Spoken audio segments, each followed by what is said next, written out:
Picking up the pieces of my sweet shattered dream. I wonder how the old folks are tonight.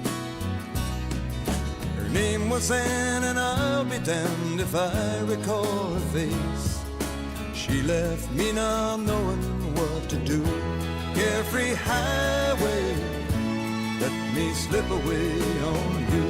Carefree highway, you've seen better days, the morning after blues, from my head down to my shoes. Carefree highway, let me slip away on you.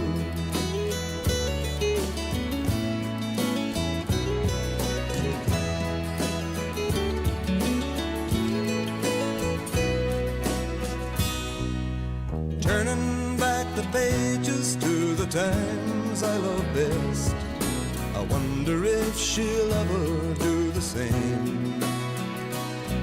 Now the thing that I call living is just being satisfied with knowing I got no one left to blame. Carefree highway, I got to see you, my old flame. Carefree highway, you've seen better days, the morning after blues, from my head down to my shoes. Carefree highway, let me slip away on you.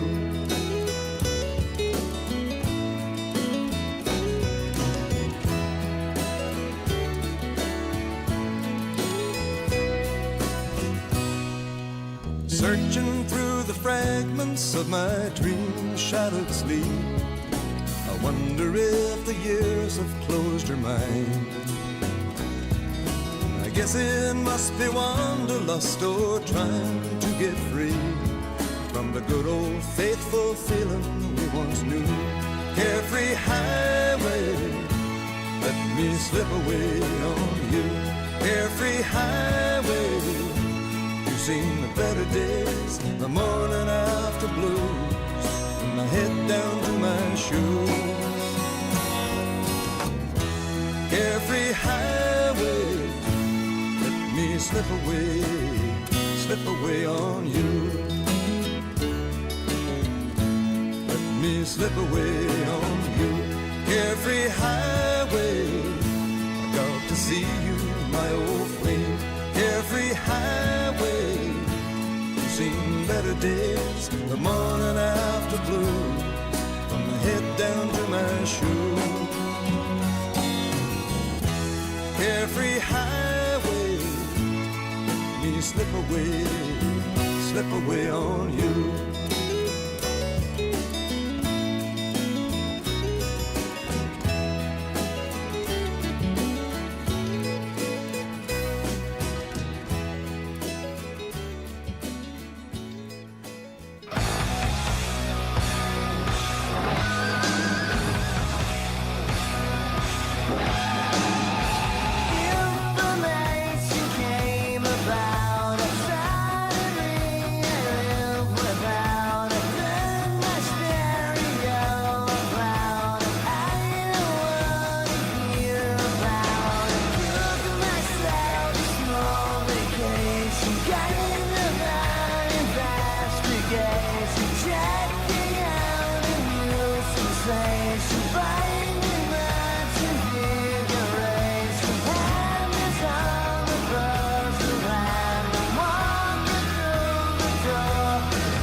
believe in woman, my oh my.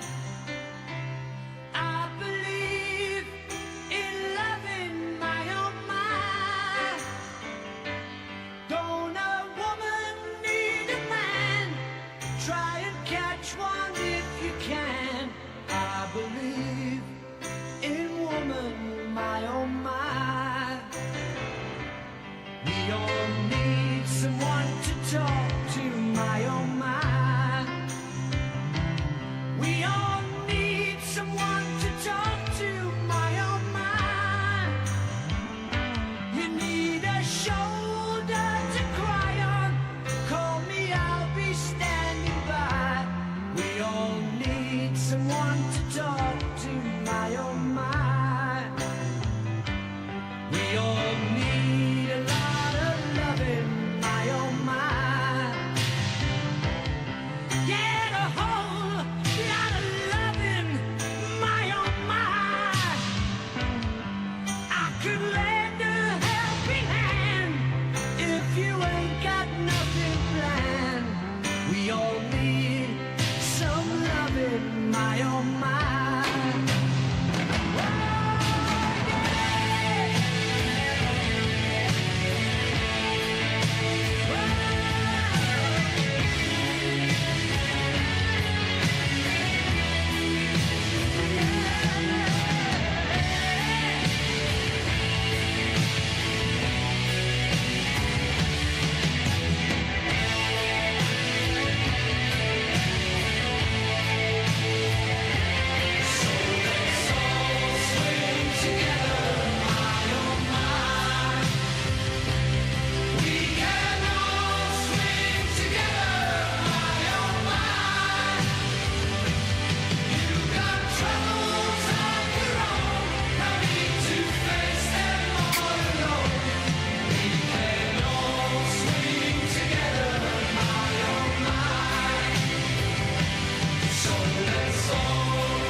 Be able to stay home, brother. You will not be able to plug in, turn on, and cop out. You will not be able to lose yourself on Skag and skip out for beer during commercials because the revolution will not be televised. The revolution will not be televised. The revolution will not be brought to you by Xerox in 4 parts without commercial interruptions. The revolution will not show you pictures of Nixon blowing a bugle and leading a charge by John Mitchell, General Abrams, and Spyro Agnew to eat hog maws confiscated from a Harlem sanctuary. The revolution will not be televised. The revolution will not be brought to you by the Schaefer Award Theater and will not star Natalie Woods and Steve McQueen or Bullwinkle and Julia. The revolution will not give your mouth sex appeal. The revolution will not get rid of the nubs. The revolution will not make you look 5 pounds thinner, because the revolution will not be televised, brother. There will be no pictures of you and Willie Mae pushing that shopping cart down the block on the dead run, or trying to slide that color TV into a stolen ambulance. NBC will not be able to predict the winner at 8:32 on report from 29 districts. The revolution will not be televised.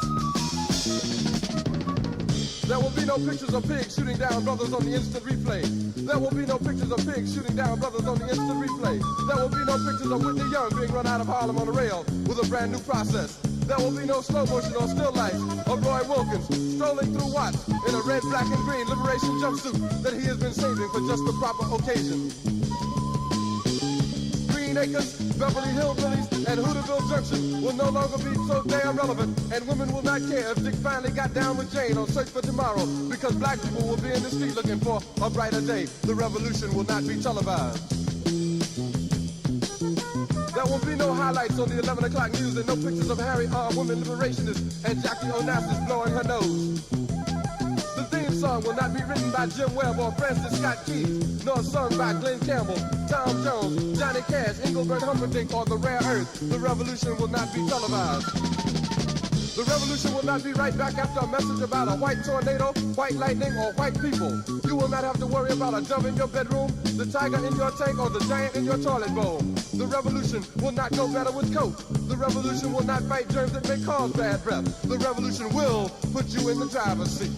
The revolution will not be televised, will not be televised, will not be televised, will not be televised. The revolution will be no rerun, brothers. The revolution will be live.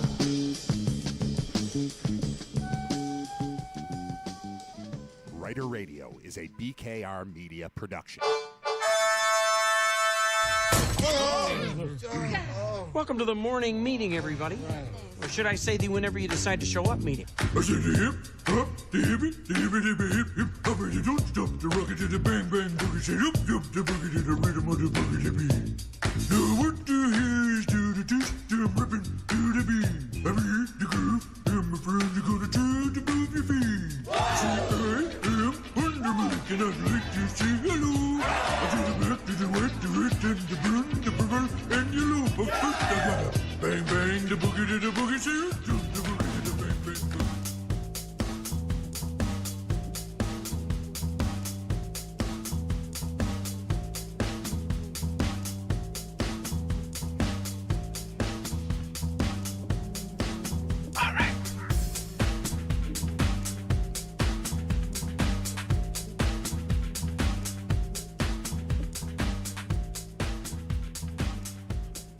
Hi. How are you? How's it going? How are things? How have you been? I missed you so much.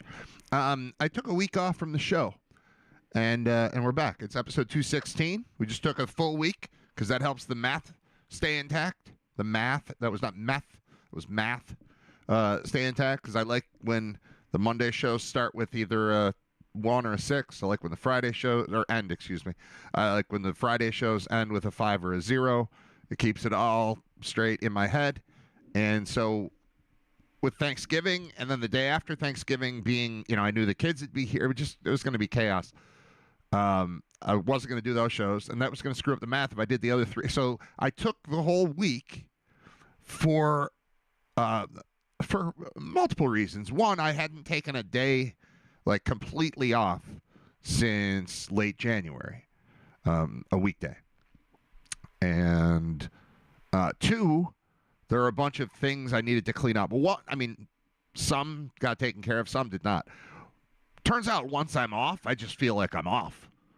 And then I don't want to do work stuff. So I didn't do a ton of work stuff. I did, I moved my desk, so the background is a little different.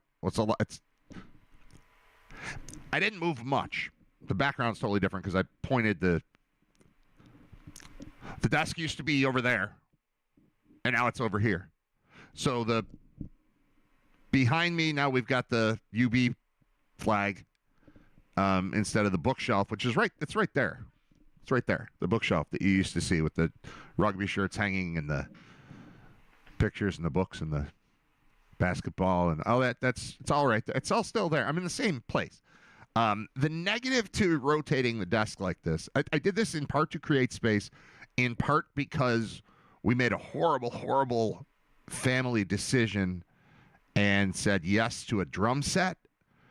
So a drum set has taken over the basement, and I mean, it's way over there, but it was just time to move things around to create more space for the drums and create more space for me doing this, and then more space for my general basement activities, which include movie watching, music listening, and napping. Like, those are the things I like to do down here. So with the drum set, luckily school is back, so nobody's beating on drums. Has anyone else made the mistake of allowing a drum set into their home? Oh my God.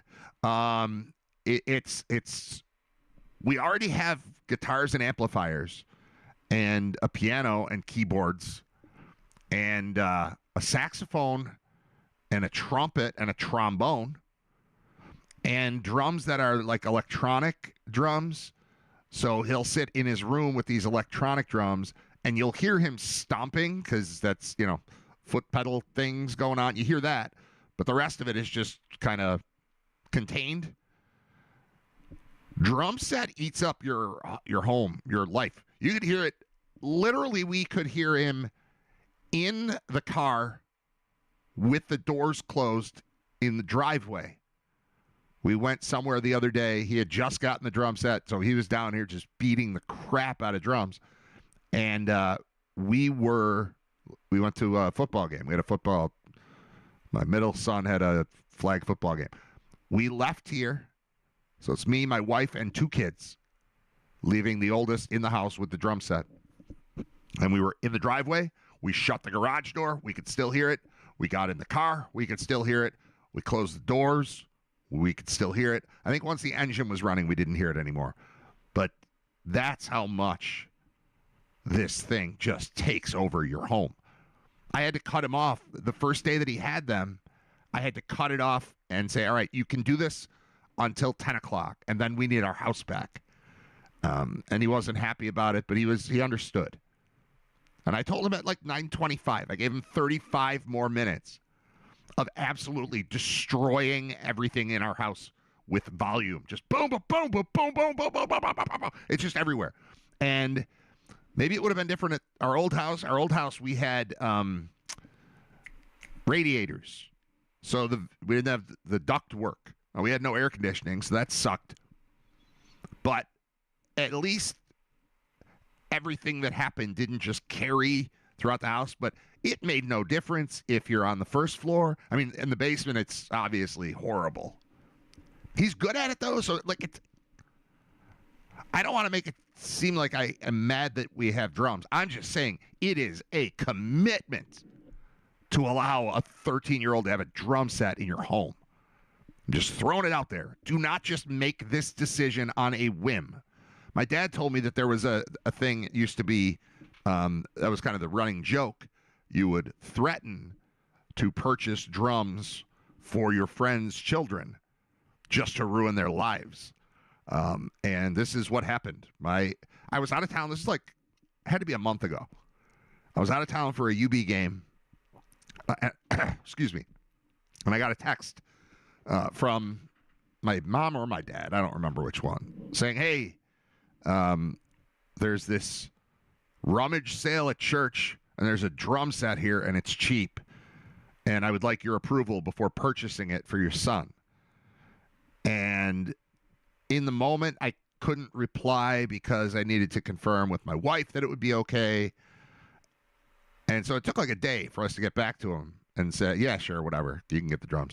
So they got the drums, but there were things missing, different, I don't know, stands for snares, or I don't know. It's missing a hi-hat, whatever. It took a little while, and we ordered some other things, and then all the things arrived, and life has changed on planet RITER here. It's a big, loud, disastrous mess. There was a point a couple nights ago, this must have been Friday night, maybe, whenever the stuff arrived, maybe the next day, I don't even know. It's all just rattling around in my head. I'm so happy school's happening. I'm so happy they're at school. Two of them are at school. One of them's sick. Somebody's always sick in this house. It's never me. We had a day last week where all three were home. That was garbage. Someone was lying. But we have various headaches and things that come from headaches that are much grosser and involve splattering. So we got one at home today. I hope he's asleep somewhere upstairs. I don't know. What was my plan? Oh, so there was a night.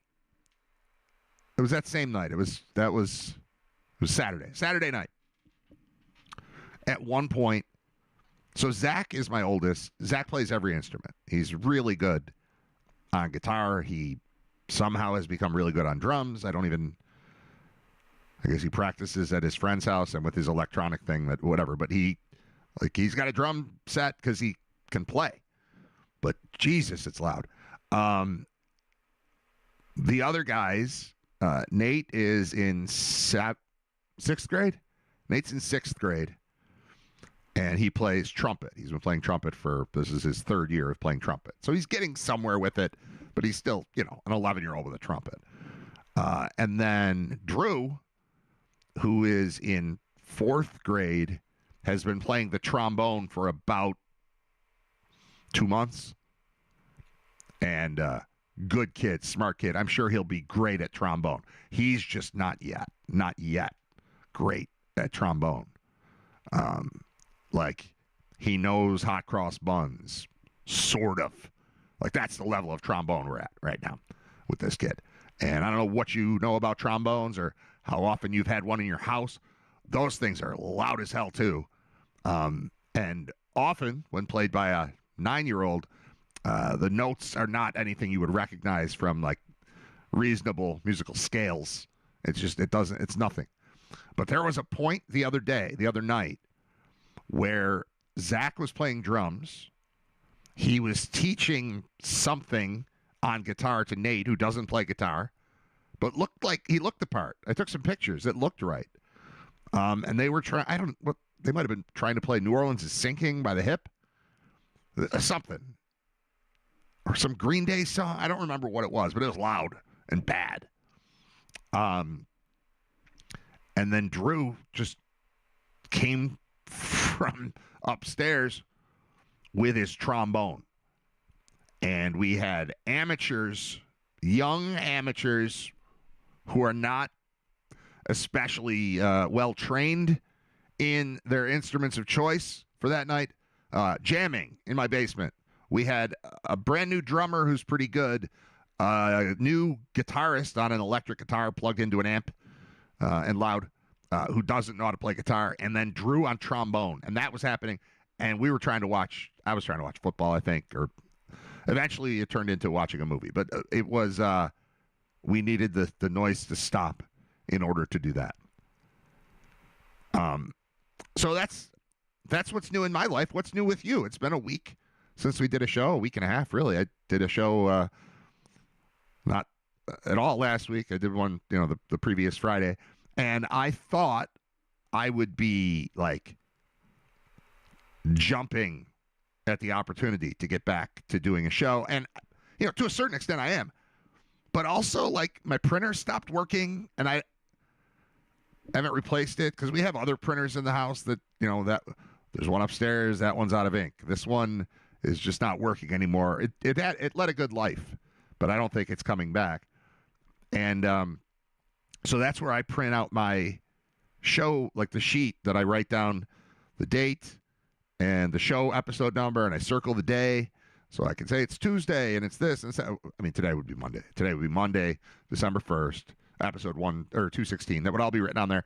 And then I have a thing at the bottom for all the songs that I play during the show. And then I have a thing for each of I break it into 4 segments, kind of 10 to 10:30, 10:30 to 11, 11 to 11:30, 11:30 to 12. Today I would have written in Scott Wilson at 11 o'clock because he'll be on. But I would also have, over the course of the last week, been writing down individual things that I wanted to discuss, and I just didn't do it. I didn't do that. So I'm just flying. There's nothing prepared whatsoever for today. But I also lived, 10 days or something without talking. So there's a bunch of stuff stockpiled in my brain, and we're just going to see how it falls out. It occurred to me this morning that I didn't have a show sheet, and I'm not fully prepared. But I also don't really mind because I've got stuff. I mean, we've got a drum set, as you learned in the first 15 minutes of the show. I watched a movie that I need everybody to see. That's going to come out at some point. The Bills played and won. That was cool. UB played and lost and won't go to a bowl game. That stinks. But I'm kind of okay with it because bowl games really mess with my my schedule and my family schedule, my life. They tend to be right around Christmas and taking off for 2 to 5 days to go to some exotic location like the Bahamas or Detroit. Kind of cuts in. As it turns out, it seems as though had the Bulls beaten the Ohio Bobcats on Friday, we would have been playing in a bowl game in Detroit at 1 o'clock in the afternoon on December 26th. I'm okay with that not being something that I'm obligated to do. I want as many wins as possible. I like bowl games. Detroit the day after Christmas does not sound super appealing, nor worthy of the resentment that would absolutely take place in my house if I was traveling to Detroit on Christmas. So I don't have to do that, which is cool. That's good. The men's basketball team is 8-0. They just keep winning. That's awesome. I still haven't been out to see them, but that's coming. Now the football's done at UB. I think basketball is going to become a bigger part of my life. Not even in a professional sense, just in they play right down the street and they keep winning, and I should go look at that. And I've got 3 kids who play basketball, so there should be some level of interest in going to check out that team. That's fun. I'm excited about that. What else? The movie you need to see, and I don't know where to tell you to see it. It's probably like rentable on YouTube or Amazon or something. But there's a movie called One Battle After Another, which is a clunky title, and I think it was marketed poorly. Came out about 2 months ago, and it's probably going to win all the Oscars because it's unbelievably good. It's Paul Thomas Anderson. It's his latest. He's I'll call him the Boogie Nights guy, but also There Will Be Blood and Heart 8 and The Master. And everything he does is great. Punch Drunk Love. Everything he does is great. Some are greater than others, and this is in the Boogie Nights category of unbelievable. You need to see it. I don't know where to tell you to get it. I sometimes stumble across movies and TV shows that don't belong to me and then find a way to, but without going into too much detail, it's out there if you want to find it. You might need somebody who's technically savvy to get it for you, or you, for sure, you can pay to get it too. Actually, I can check this. Where can I watch? Where to watch One Battle After Another? YouTube, Prime Video, Apple TV, Google Play. It's $20. $20 to watch it, or you can be sneaky. But it absolutely is worth your attention. Leonardo DiCaprio, Sean Penn in like the best role he's been in forever, and just fantastic. Absolutely perfect. I watched it. I think it was last Tuesday I watched it, and then Wednesday I watched it again, and then I think like Saturday I might have watched it again. So I've seen it 3 times, and I just discovered it on Tuesday. I knew it was good. Our good friend of the program, senior Philly correspondent John Fuller, saw it the day it came out, and we probably had a baseball game or something because I wanted to go with him to see it and couldn't, and then just kind of forgot about it for a while, and then I thought of it and thought, hey, I wonder if I can see that yet, and I did, and I found it, and I watched it right away, and good God. Highly, highly, highly recommend One Battle After Another, the new Paul Thomas Anderson movie. Okay, the Bills. That was fun. Yes, the first half was pretty sleepy, but there was never any sort of danger. Like, I can't believe that is a 6-win team in the Steelers. Because, wow, did they not have anything at all on the offensive side of the ball yesterday. And then by the second half, the Bills started just accumulating rushing yards and, setting stadium records and stuff. I didn't see any of that coming. I was actually kind of nervous going into that game because, and I had to explain this to my kids, bad stuff happens. Bad stuff when the Bills go to Pittsburgh. It's just I'm still, it's a late November game in 2025, and I'm still mad at Bruce Smith for having the flu, And that doesn't mean, whatever. He wasn't going to be there yesterday. We knew that. He's pretty old. Even if he was there, I don't think he would have been super effective, Bruce. But there's this nagging yuck kind of feeling about a game in Pittsburgh, and it was great. It was great. It made me feel really good about the rest of the season. It was helpful to offset the previous week's loss that was frustrating and pretty tough to deal with.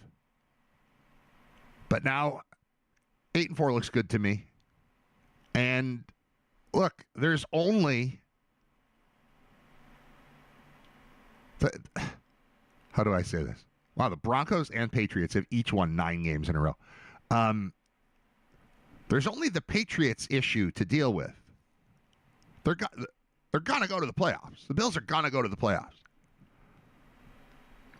And yeah, they're 2 games behind the Patriots, but I think it's not being said out loud enough, maybe, that if the Bills just do their thing, they should be fine. I mean, they currently sit at 8-4. The Patriots are 10-2. The Bills will play the Patriots again. You got to beat them, and that is something you need to do.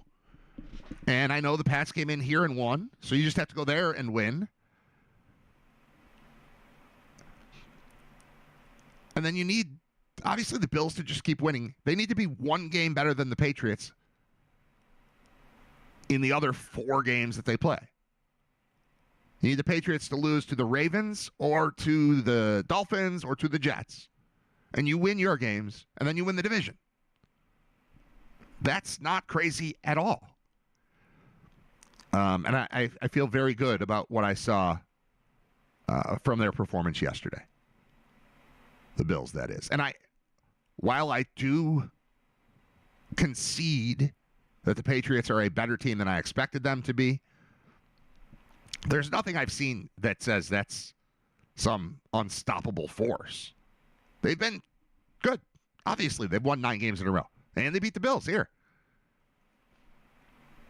in a week where the Bills played horribly. Run that back. Let's run that back and see how it goes. So, I don't know. I woke up today feeling very content about the current football situation. The first message in our chat on the Mixler app was, "It's a great day to be a Bills fan." And I said, hell yes, it is. Because we got a little reminder of what this team can be. I think it might have been Tony Romo, it might have been Jim Nantz, it might have been something else I was watching. But there was a reference to, and I think this is probably the right way to look at it, the Bills being a team that can run the ball, and also they have Josh Allen. That's a nice combo. There have been too many times over the 8 or 9 years that Josh has been the QB here where it's like, he can't do everything. We can't keep relying on him to do everything. They don't need him to do everything. They need him to be him at times and also give the ball to Cook. How about running the ball the way they did down both offensive tackles yesterday? I don't know if I just wasn't paying attention, but I was very surprised to see Deion Dawkins out about 90 minutes before the game. And the list came, and looking to see, what's up with Kincaid. He was out.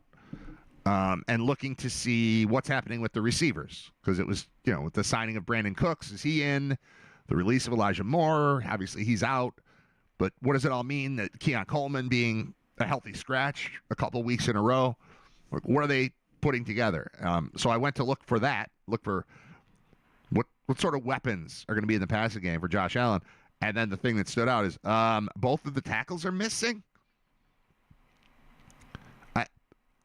I kind of sort of remember Spencer Brown being banged up. I remember him leaving the game last week. But I didn't, especially with like a week of not doing the show, I just didn't pay much attention.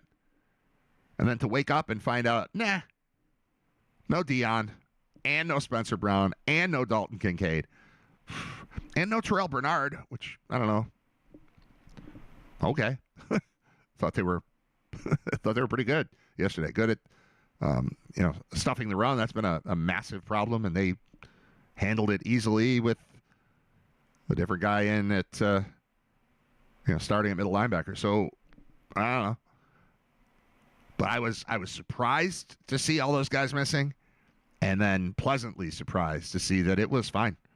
So yeah, I want everybody back. I want this team operating at full speed come playoff time, but we're in just sort of hold your ground mode for the next 5 games. And obviously beat the Patriots. And someone else do that to them too. And then you're fine. They've won 9 games in a row. What do they have coming up? They've got, they play tonight. We'll talk about that. Scott Wilson's going to be on. We also have a special request. My friend Ben, who lives in the Albany area, is going to the Patriots-Giants game tonight with Giants fans. So going to Foxborough with Giants fans. Ben roots for the Bills, but he's not like a hardcore sports guy. He roots for the Bills because it's fun. Ben's fun. He's going to the Giants game with Giants fans because he's fun. But he said, I'm going to the Pats-Giants game tonight with some Giants fans. Can you and Scott please bullet point your discussion in such a way as to allow me to pass your comments off as my own, please and thank you. So we're gonna hit on that game when Scott joins me at some point during the show. And by at some point I mean about half an hour from now because it's 10:30 and he comes on at 11. And then we'll roll with Scott for a while. I miss Scott. I did I hung out with him because we had a UB game. But that was it. We're done. Scott and I get to go on vacation together all the time. And very often they'll add in an extra vacation or sometimes 2 extra vacations, little tiny ones. MAC championship game in Detroit, bowl game.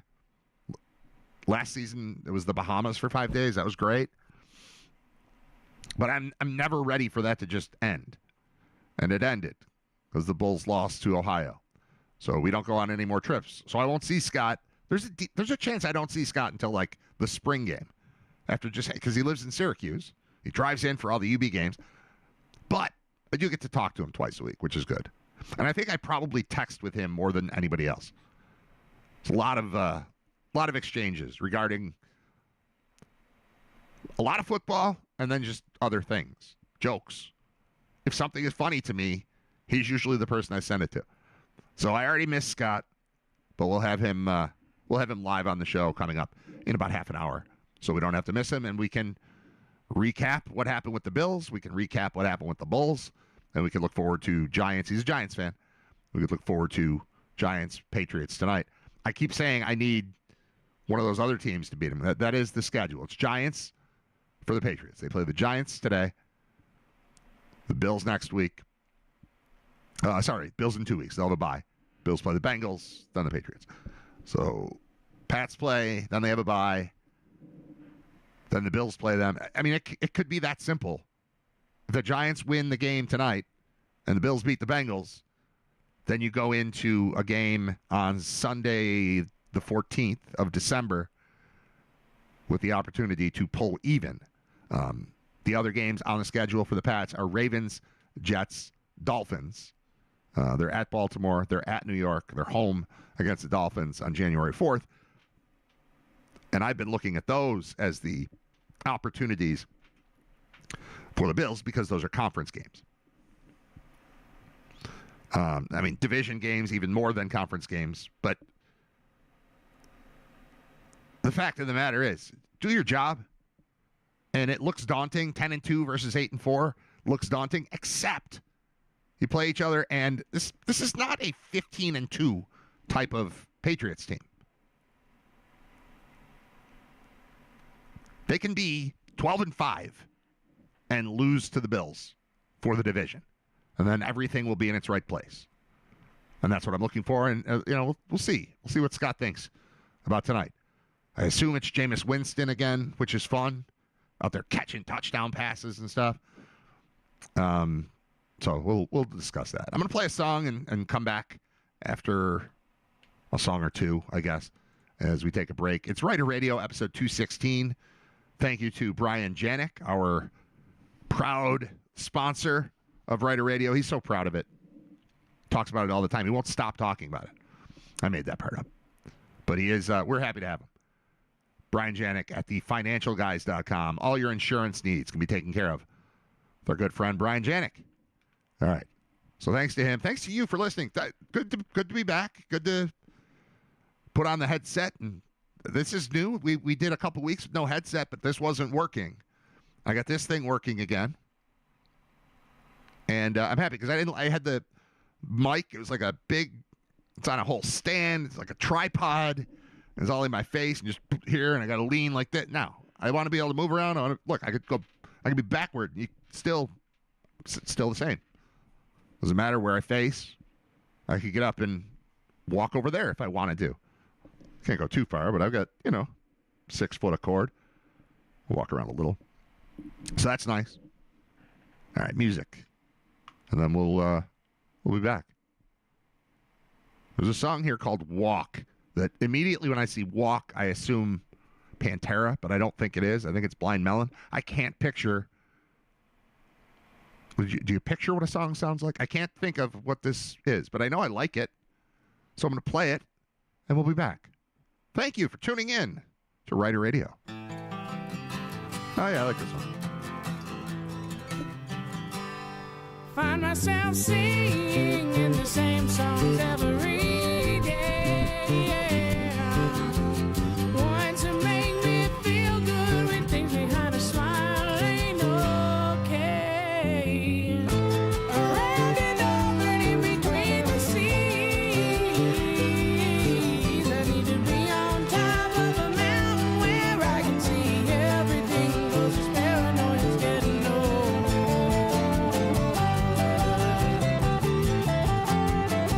Oh, yeah.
sell my ass to you.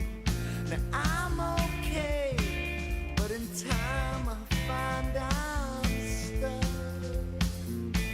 'Cause she wants love, and I still wanna fuck.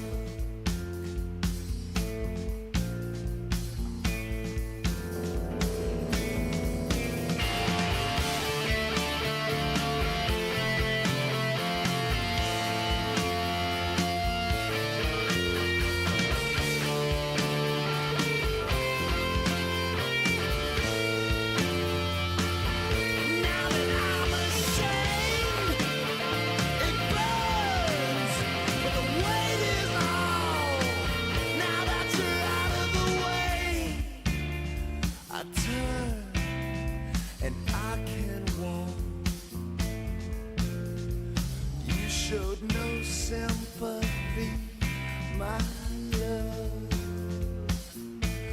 and this was no place for you and me to walk alone.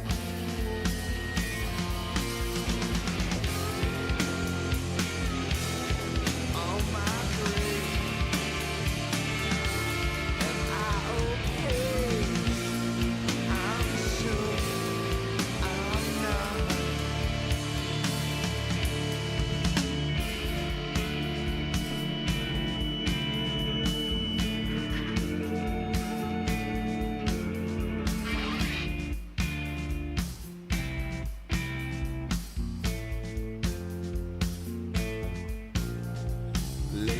Let me tell you about my love. She kept giving me more,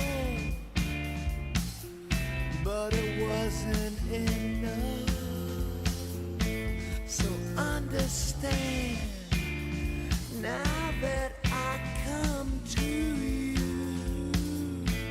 to understand my little self, to understand my little self.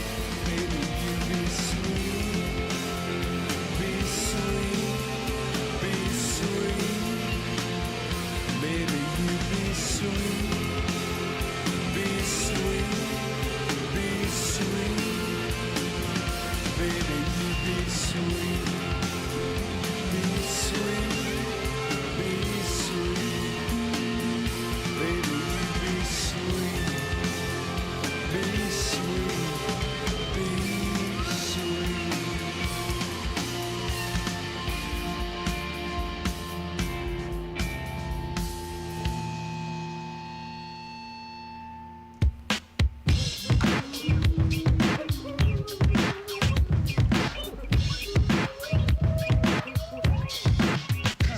Life in the fast lane, no time for the slow. Some people swing cane, thinking the money will flow. But brothers gang bang, robbing people for dough. Get out the chain gang, or your freedom will go. Stand on the sidewalks with the fistful of crack, watching the guys talk.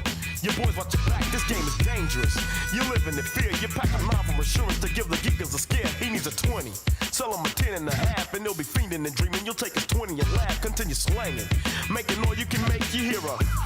That's the noise, got a break, hop in the Beamer and roll up the glass. You put your car in reverse to make it get away fast. Now they're suspicious. How could he be clean? He packs a beeper, drops a Beamer, and he's only 19. Yo, let's harass him to see what he's got. What started off as a game, ended the lights of 2 cops, life in the fast lane.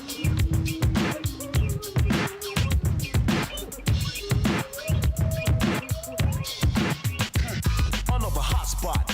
Your streets to a halt. Yo, look what I've got. Then reach for the walls, they find the product, and the cops will say, oh. Then put your butt in the vault, roll to the station. Yo, Captain, what's up? I caught this brother on the cut. We gotta lock his butt up, straight to the jail cell. No, not no clip. And the ones you trip across the won't revenge, so get hip out in an hour. On your way to the pad, I got starts to trail you. Now you sweating bad, turn on his flashes. You stop Tommy Tucker, he stuck his head in the window, so you shot him like a sucker fell to the pavement. Blood pouring on no cement. His witness was standing by, and you knew that he'd seen it back on the run again.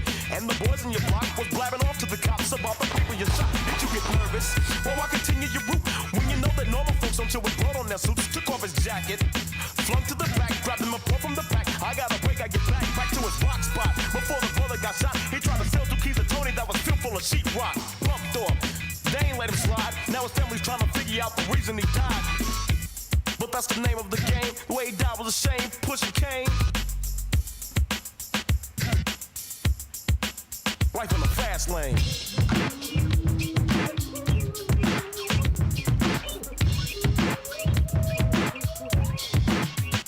I remember fast times. Selling dope was my pastime. Life in the fast lane. While counting cash, I'd sit back and wonder what would become of me. The fiends will see the beamer coming, and then they run to me. Step out the vehicle. Yo, what you need, Joe? I need a 20 and a nickel bag of weed, bro.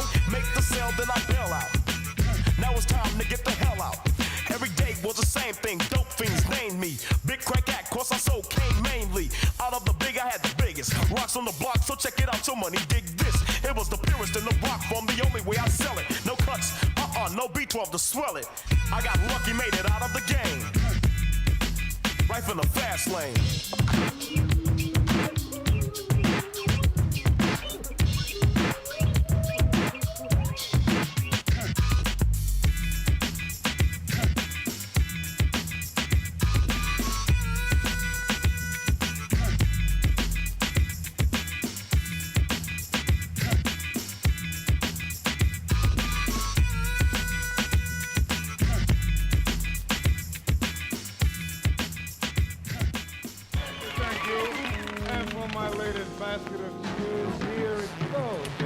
Mess up my mind, mess up my mind, mess up my mind with the eye patch. Mess up my mind, mess up my mind, mess up my mind with the eye patch. Mess up my mind, mess up my mind, mess up my mind with the eye patch. Channeling instinct, so my what brings.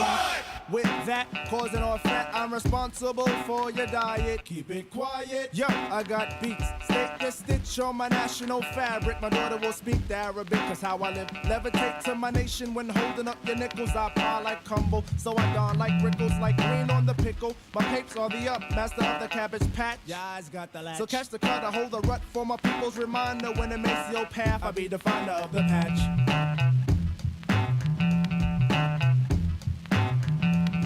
Can the cat's tongue slip? You do the eye zip. Take the horse to the Jolly Ranch and keep the hush. The good, the bad, and Uncle Tom. Beat it, kid.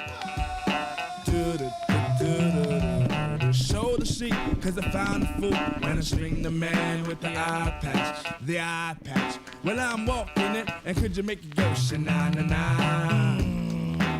It sniffs good. Punk show disguises while I standing on the whip. I be the in cause the brother holding Glocks is out. I be the in cause the pusher running blocks is out. I be the in cause the kid smoking weed shooting see which leads to a girl's stomach being about a half a ton is out. Show the fingerprint and giving good grief for my lumber. Pants will sag cause my license as a plumber. Feel the plug. Yo, something's wrong here. Now give a shout. What's up? I like to give a holler to Big 470 Fender. No, come on. And I bring an income in to my baby girl Twala in White Plains and all my peoples out in Delaware. Yeah. And I like to give a shout out to all those rappers who dissed us on record. And I want to let you know you're still whack. And oh yeah, I ain't mention no names because you might fuck. Hold it, I'm sorry. I didn't know you were going back to that.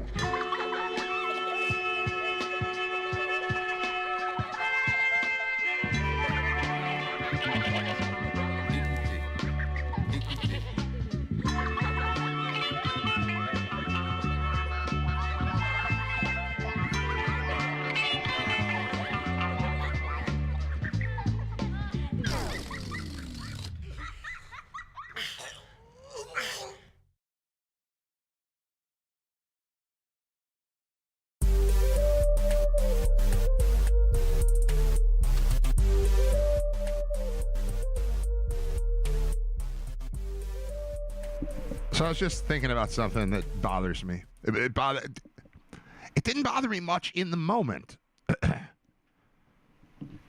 But now that I don't know why this is what's on my mind right now. You know why it's on my mind? So I was thinking about how I ate pizza the other night, and it was so good. You guys ever had pizza? It's awesome. You should try it. If you haven't tried pizza, you should definitely do that. So we had Thanksgiving on Thursday, like everybody else. You guys probably had it too. That was Thursday. And then Friday we had Thanksgiving again because we do one side of the family one day and then the other side of the... we went to my parents' house Thursday, and then Friday we hosted my mother-in-law, just her. Just us and the kids and her. That was it. But it was just more turkey and stuffing and potatoes and all the stuff. And by Saturday, I don't know where you guys are on turkey. I get real sick of it. It's fine. I'm not against it, against Thanksgiving dinner. I get why people like it so much, but I don't know. There's always too much food, and you got to eat it for 4 days, and I don't want to. So by Saturday, I was like, what are we doing for dinner? Do we have to? My wife's like, well, I'm not cooking anything. And I'm like, I'm not cooking anything.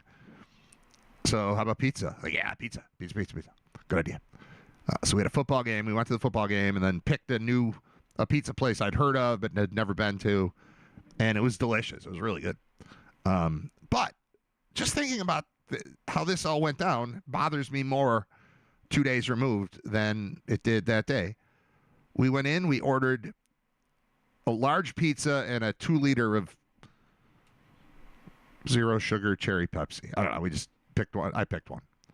And that was it. Just large pizza and that. So it's, $30-something bucks. Nothing crazy. But we placed the order. And as the order has been placed, we're about to hand over a card or swipe or something. My 9-year-old was like, I need to go to the bathroom. And they said to a 9-year-old, the 9-year-old son of paying customers, we don't have a bathroom here. There's one at the store next door.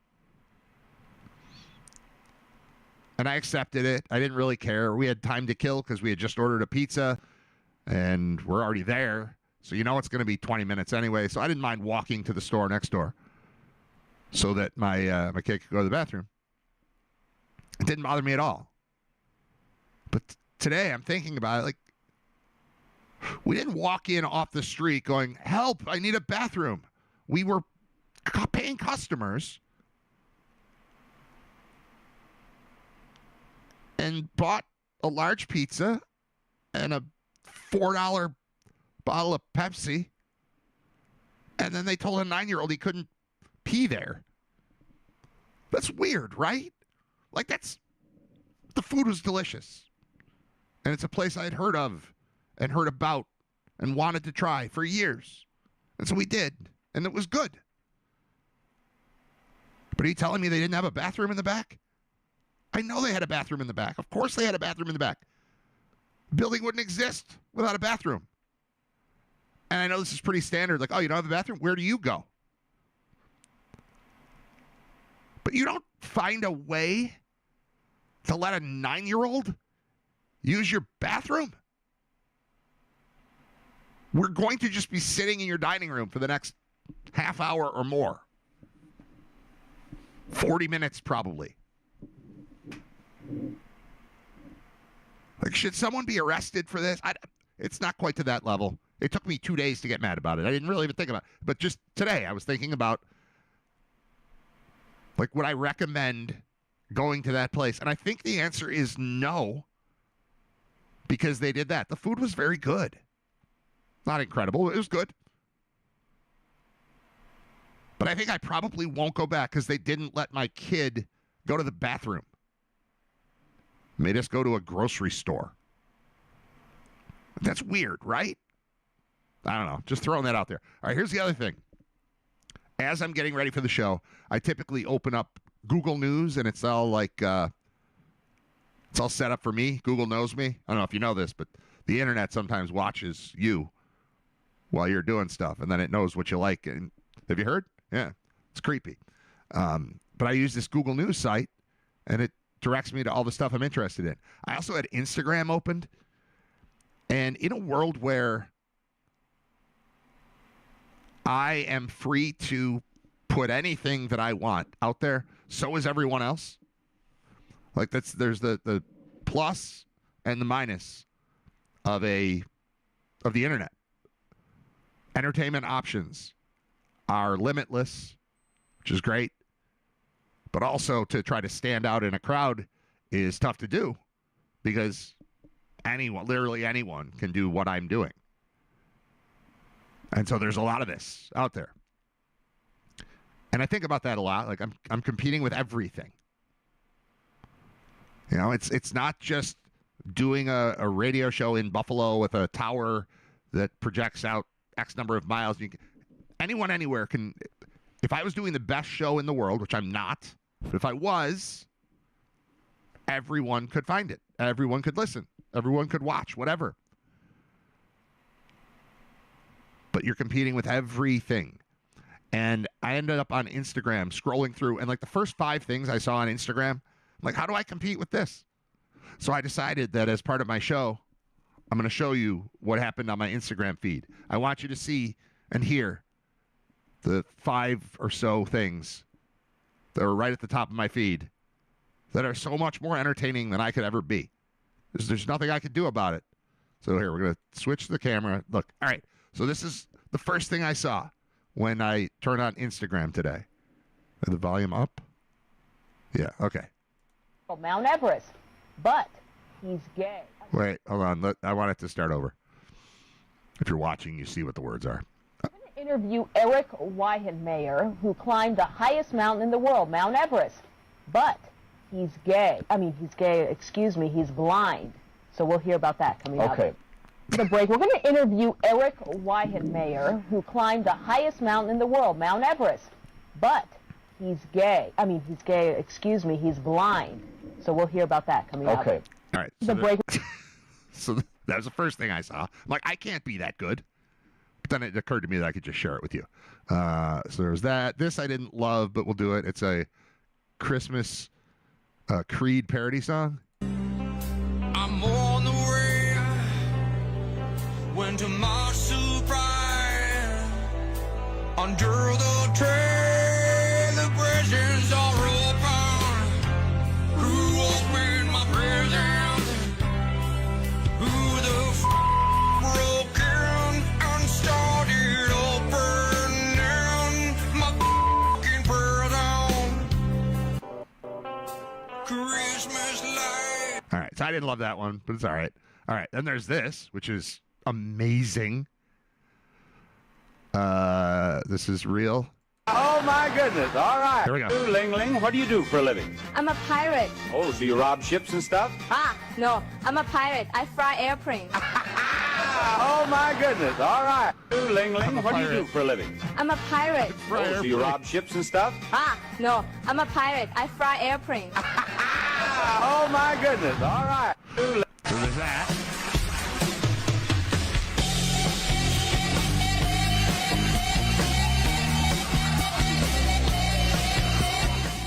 Then just a live performance of Pumped Up Kicks, which is catchy as hell. In Modesto this weekend. And this guy's great. And I saw a truck that said trans shipping. I was like, good, get him out of here. Just a little joke, It's a joke, shut the fuck up. How do I compete with this? I think they're great. They're beautiful. Only to be encouraged and never brought up during comedy.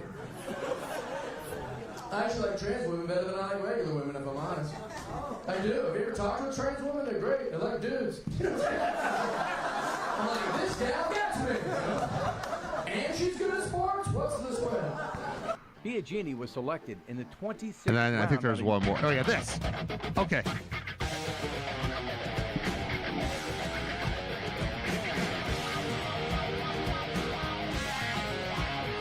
Showing what each of the guitarists does on the song. I'm going to turn that one off because it's going to be a problem. All right. This one's good, too. I think this is the last one.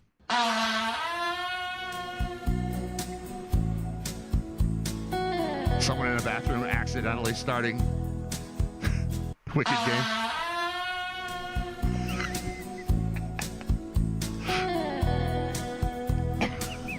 See, I could just watch this all day. I'll tell you guys something right fucking now. And then there's Wally Backman. It's not easy to be a fucking... swearing at his team. Then there's Mark Knopfler playing guitar. I mean, how do I do a better show than this? My show can't be better than Instagram. You just got hired on as Ridgemark Middle School's first ever bus driver with Dan. I'll skip that one. I wanted to talk about the crocodile hunter. Did you? Because I think you're gonna make him sad. Because I think it was tragic at the time, But I think, I don't know, people call me and then they're shocked. Oh, hey, you wouldn't believe it. Who got killed? The crocodile hunter. Please don't make me laugh at this. They were like, he was 44 years old. I'm like, that's a ripe old age for a crocodile hunter. That's not. And you know who had to be pissed about it were the crocodiles, because he got killed by some fruity fish. And so you know the crocodiles were like, hey man, that crocodile hunter got killed. Who did it, Frank? Nah, you don't even want to know, man. Please don't do this anymore. Okay, that's all. We'll go back to the regular screen. We're going to play one song, and then Scott's going to be here. But how do I compete with that? How do I compete with Instagram when it's just hitting me with Norm Macdonald doing Crocodile Hunter stuff and Jeff Dye, who's great, and a guy in the bathroom who accidentally begins Wicked Game by Chris Isaac, and the news lady who's like he climbed a mountain and he's gay. I mean blind. How do you compete? I can't compete with that. Internet, man. Internet. All right, music. What are we going to do here? We'll do this. I'll be back with Scott Wilson. It's Writer Radio, episode 216. Thank you for being a part of it.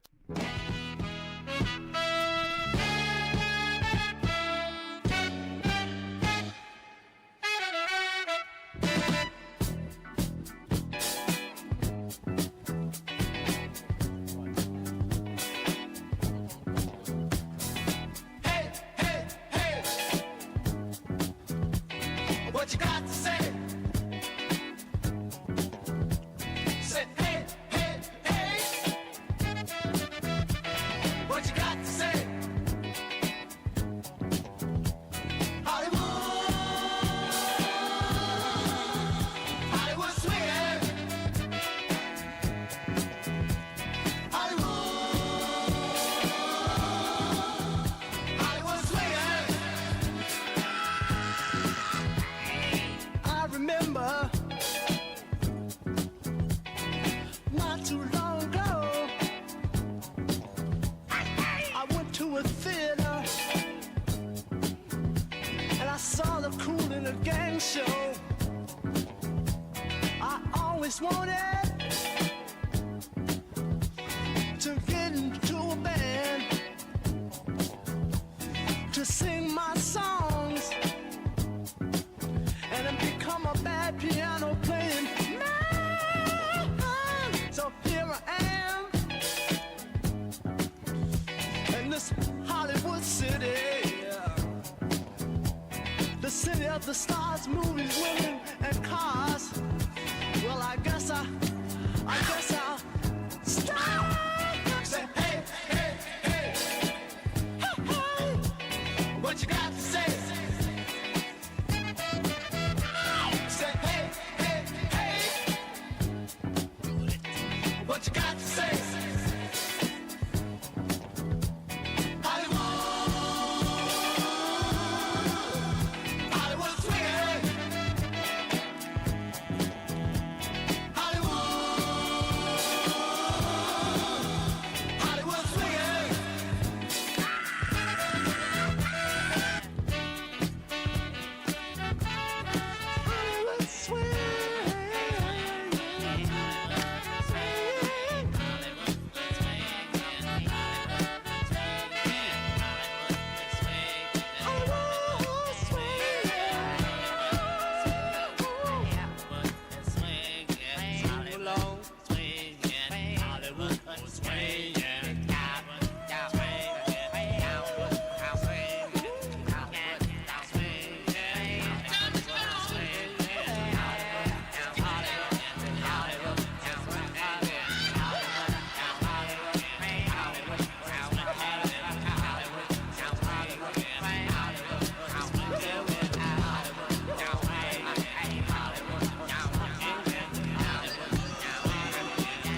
from his former life when he was easy but alone.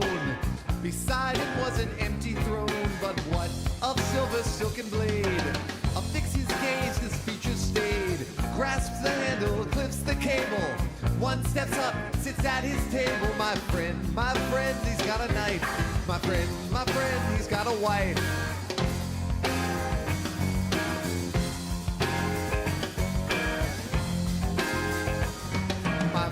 My friend, a clever ruse. Persuasion through his thoughts peruse. A hidden relic from his past that wasn't there when he looked last. He feels it ticking like a bomb, feeding fear, assaulting calm. Takes the object, starts the game, moves it closer to the flame.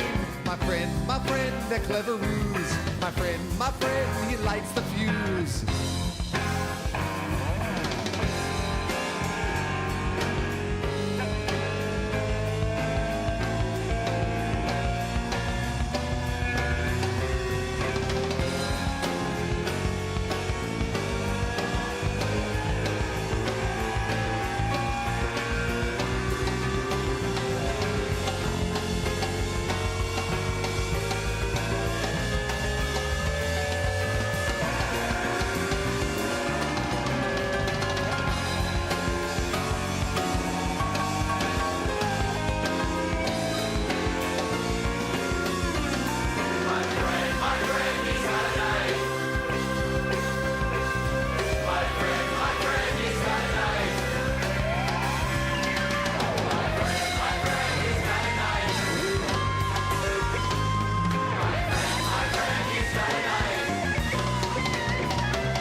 Let's check in with Writer Radio's senior Hallmark correspondent, Scott Wilson.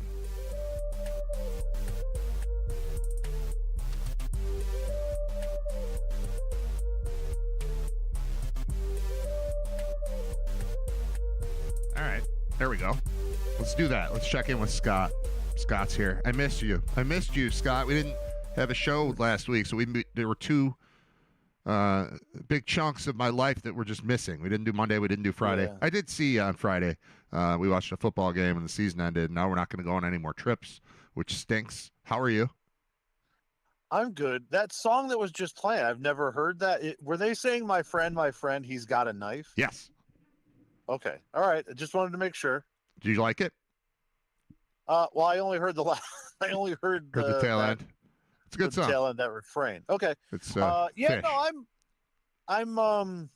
No, I'm sad about the UB season ending and obviously not going anywhere near where we thought. So yeah, there's that it was but there's just so much. There's just so much. A week goes by and there's just so much to talk about. There's so much to get to. Well, I played the Hallmark thing because we both individually watched the Bills Hallmark movie. That's in there. There have been multiple football games. The Bills beat the Steelers yesterday in convincing fashion. That was cool. A lot has happened in college football. A lot has happened in the NFL. NBA Cup is going on. There's a lot. So I don't. Whatever you want to do is fine with me, man. I believe in you. Well, let's start with the Hallmark since you led. That seems to be where you want to go first, and I'm fine with that because that's just chronologically that's the thing that happened first, and then we had the week. Okay. All right, let's start there. Where we didn't get to it. Yeah. So I realized it was coming up. I set my DVR to tape it. It taped. It was, I think it was on Saturday night, and I said, I want to DVR it because it's a Saturday. On a Saturday, I'm not going to watch a Hallmark movie when there's college football on. Right, and I couldn't watch it because I was at a meat raffle. So I went, and Sunday afternoon, football was on, but none of my teams were involved. I had already witnessed another Giants collapse. And we were sitting down for dinner. We were just having something, something easy, something quick. We're gonna eat it in the living room, watch some TV. And all right, fine. I said, I'm gonna put on the Hallmark Bills movie. And my oldest son goes and laughs and says, "What?" So yeah, they made a Bills movie like the Chiefs one last year, but it's all Bills. It's all in Buffalo. I taped it. I might as well watch that now. Yeah. And he's like, "Wait, you're serious?" I said, yeah. And then even my wife was like, why are we watching this? Why would we watch this? And I said, because I want to talk to Brad about it. And there was just a real moment of I think a side of my life that had never really truly crossed into my family before was exposed. Yeah. And that was an interesting couple of moments where, my wife is like, "Don't tease me because I love these movies. I will watch this." I said, "I am not teasing you. No, we're watching. I'm going to have to talk about this, and I have to watch it, and I want to watch it, and this is what we're going to watch." So we did, and we took that in, but it's the first true time that my Hallmark situation has crossed over into my real life, into home, and into my home life. And there was the only other time that was close was when I was on the guide one time. This was early. This must have been July, I think. Okay. And I'm scrolling through, just seeing what's on TV, and then I see a Hallmark movie, and then I press info to see the readout on it, and I'm like, ooh, this is a good one. And I get my phone and I start taking it down because we play the Hallmark game. Yes. So, and I think that there was a question once of, "What are you doing?" Yeah. I said, I got to write this down real quick for Brad. And I took it off and went about my day. Nothing like this. I enjoyed the movie and all of its ridiculousness. It couldn't have been worse or better. Like, it was perfect. Right. It was as bad as those movies can be, and as great as those movies can be. Everything about it. It ended, and I was like, I feel like I just spent 2 hours playing I Spy, like just watching. I'm like, I know that place. I know that place. I know that guy. I know that person. This house is this. This restaurant is that. Like, it hit everything. I don't know who outside of Buffalo could have sat through it, but it hit all the marks for me. Everything about it was exactly what I was looking for. It was terrible and perfect. Yeah, it was like a Where's Waldo. Yeah, except it's Sal. Right. And I just the ridiculousness of it is really the full on appeal. To think that the entire movie is basically centered around Vidlers is interesting. To see whenever there was something that was distinctly Buffalo about it, the actors and the script went way out of their way to really hammer it home. Yes. Oh, I haven't ridden a bike on ice in years. Okay. How about 7 mentions of peanut sticks in the first 10 minutes of the movie? Yep, I've got the Oh, movie on one of my screens right now, and the peanut sticks just came in as you mentioned the peanut sticks. Oh, you got peanuts? I can't have peanuts. Bobby Bacala can't eat peanut sticks. Here's another thing.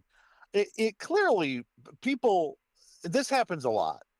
If you're not from New York or Buffalo or really involved in New York State, you would be shocked to know and find out the number of people that don't know the distance between Buffalo and New York City. Yes. And I think that some of that was apparent because the cast of The Sopranos are all in Buffalo for this movie. And it's like, we're not, this isn't Orange County. Like Right. this is, And it's not this is Jersey, the- and it's not. Yeah, it's right. It's not even Connecticut. no. We're at the other side. It's Toronto. Yeah, Toronto or Cleveland or Detroit or something. It's right. not. Yeah. And it's like, I kept waiting for Big Pussy to walk through the door and say, I got a new dozen Paulas. Check it out, guys. Peanut sticks for everybody. Have a Merry Christmas. Or, it was just, I don't know. It felt very much like, hey, all right, well, let's get the Jersey, New York crew together. Let's put them on there. Joey Pants.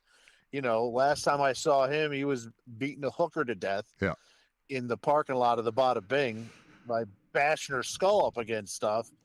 And now he's the lovable uncle from I don't know, Kenmore. Yeah. I don't know. Did they ever really establish what section? I don't think they did. It all seemed very Southtowns to me. I mean, so much of it was East Aurora. Obviously, Orchard Park was involved because of the stadium, but it felt It felt Southtownsy to me. But it was so, like you said, so like over the top. With we are in Buffalo. Look at us in Buffalo. We love the Bills. This is Buffalo. It was just so tacky and terrible. And I mean, we watch these movies. This isn't like you and I are football fans who usually just watch football and then we're tuning in and learning about the world of Hallmark movies. We watch Hallmark movies, man. And this was as bad as all the worst stuff about Hallmark movies was firmly on display, but that's also the stuff that we're watching for. So it was perfectly horrible. Yeah, and it had one of the main tropes of Hallmark movies is, and no one will object to looking at one of the two main characters and saying that person is an attractive, really good looking person. Yes. And it rotates in the movie between the girl doesn't know that she's hot, the guy doesn't know that she's hot, that he's hot. And in this one, it was a guy that looks like a model that is also the vice president of building the new Bill Stadium. Yeah. That just, has no confidence at all in anything. With a hot pediatrician. And it's like, who doesn't know she's hot. Who doesn't know she's hot at all. And she doesn't know that she's hot. And she, here's a hot pediatrician that works at Women's and Children's who,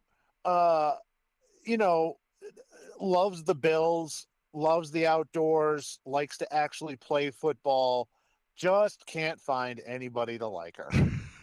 Just can't find a single frickin' guy in town in Buffalo that would like her. A hot chick that wants to watch Bills games. Just can't seem to find a guy. It's all just a little bit ridiculous. I mean, the guy is the brother of Alexandria Daddario. Yeah, I don't know who that is. You do. If you watch the first season of True Detective, you definitely know who she is because she's topless on top of Woody Harrelson. That's cool. In a scene that's really, really cool. She's like one of the most beautiful women on planet Earth. And he looks just like her with a beard. I mean, it's like, like this guy's not going to have any confidence. Okay. So this guy is an engineer or whatever, and he's running the new Bill Stadium, and he's going to look like that.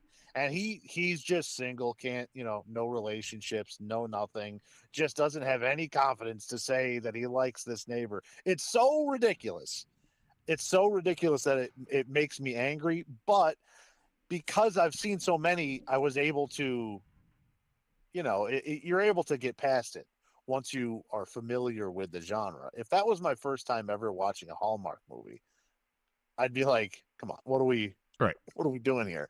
But that has also become part of the fun of watching it is, okay, which one of these really hot people is going to be like, I'm perfect and I just don't know it, and no one likes it.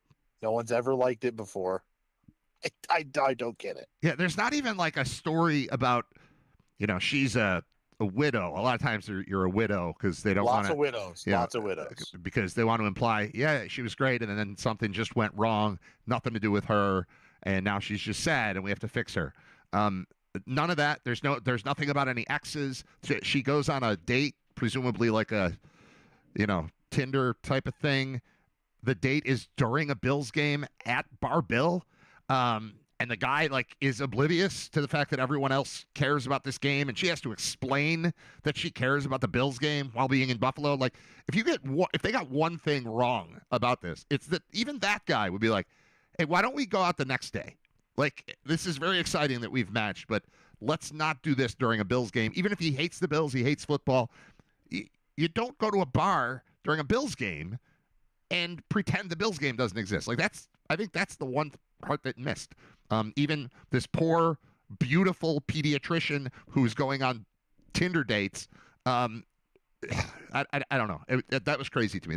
Of all the unrealistic, stupid things, that might have been the dumbest.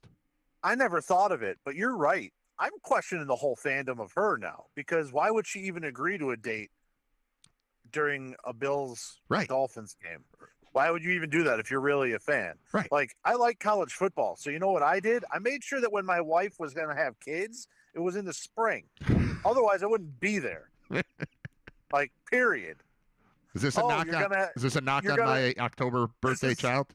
Kind of. No, right? This is not a knock on you. Right. This is not a knock on you. All Sometimes, listen, things happen. You know what I mean? Yes, I do. I certainly do. It's more of like a, oh, really? You're going to give birth? That's too bad. I'm in DeKalb this weekend. So I tried to avoid that. Yeah, good move. And she can't just say, hey, on the date, let's go out Tuesday instead of Sunday. Right. Against the Dolphins. Right. That's crap. Yeah. There's no Bills fan that I know that would do that unless they knew going into it that the other person was really into the Bills and they were like, I would love to go on. One of the things I love to do is watch the Bills. Oh, you do too? Let's make it a date. Right. First date. Let's go to Bar Bill. Let's get wings. Let's watch the game together. We'll hang out and get to know each other. Right. Fine. Sounds great. Except for this guy doesn't even know that it's happening. He's got his back to the TV, not knowing that, first of all, everyone I know is at the bar. Like, if you look at that first scene, it's all of the, Perino's in there, Matt Perino, Ryan Talbot's in there. I don't know if Sal was there. Del Reed was there. It was all Bills people wearing Bills things, like Billsy people, and this guy just has his back to it like it doesn't exist. When she cheers because they score, she has to explain that I'm sorry, I am cheering for the football team that plays in this town. Perhaps you have heard of them. Or if you look around, you see everybody else is wearing Bill stuff, and you're like, that. As far as tacky, cheesy plot holes, that was the one that stood out to me. I put up with the rest of it. We watched these movies. I know how they work, but that one just didn't work for me. Yeah. And then, it's you and I not only watch these movies, but we also have an intimate knowledge of how football games go, not only from our involvement with professional football, but also actually being around people that put games on. Yeah. To think that the Buffalo Bills would allow Joey Pants to take the mic for that long in a commercial break to, in the middle of a game, say, hey, I used to like this chick, but I went to Nam. Then when I got back, she just kept sending me presents, and I just found out it's her. I love this broad, huh? How about this? Yeah. But it was like a long speech. Well, it was a long speech in front of a come on. I think that was supposed to be halftime, and everyone was in their seats. It was a completely packed stadium, entirely silent, to listen to this guy ramble about Nam and presents and this woman. Like, that was crazy too. Yeah, the beginning and the end were the craziest parts. All the middle stuff was stuff I'm used to from these Hallmark things, but that was insane. That was absolutely insane. Do you think it? Here's something else that's this is one of the more insane things that I've actually seen in a Hallmark movie. Is they're trying to find the person that bought this gift. They go to Vidler's, say, "Hey, do you have receipts from the 70s?" Yeah, and they're like, they're and upstairs. They just go, yeah, they're all upstairs. Yeah. Yeah. Oh, okay, cool. Yeah, all right. Also, at what point after finding them? If you're storing receipts from the 70s, you don't have any room to sell anything anymore. Right. And I'll be honest, I don't think they had enough of the receipts. Like, that it wasn't. It's an insane premise that they have that on a piece of paper in the building still. It's more insane that if they have that, they are not overrun with receipts. Like, if they're just hoarders of receipts. You go up there, it's not 6 filing cabinets. There's a lot. There's a box. I mean, that's crazy. And then here's the other thing with that receipt. And I guess if you didn't see the movie, I apologize. You should have seen it before listening. The good news is this will be available in podcast form. You can watch the movie and then listen back. But when they get the receipt that they think is the receipt, they just settle on that. Like, with no other. No, it could be a different. Maybe somebody else bought this ornament. You know, they said only a few of them were sold in the 70s or whatever it was. But they get the receipt. You can't really read it. They can't figure out where to go. They're going to Abbott Road instead of Abbotsford or whatever that is.